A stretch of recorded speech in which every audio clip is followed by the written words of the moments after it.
Владата на Македонија ги усвои предлог законот за финансиска поддршка на единиците на локалната самоуправа и единки корисници основани од локалните самоуправи за финансирање на доспеани а неплатени обврски, како и предлог законот за изменување и дополнување на законот за финансирање на единиците на локална самоуправа.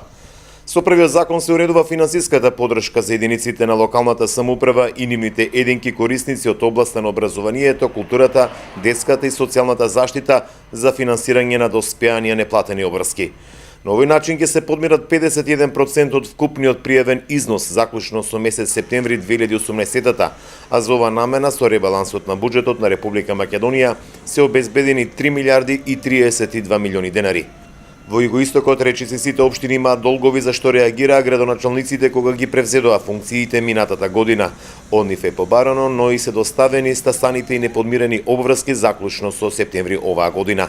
Со предлог законот пак за изменување и дополнување на законот за финансирање на единиците на локалната самоуправа се врши измена со која се ограничува планирањето на сопствените приходи на основниот буџет на општината.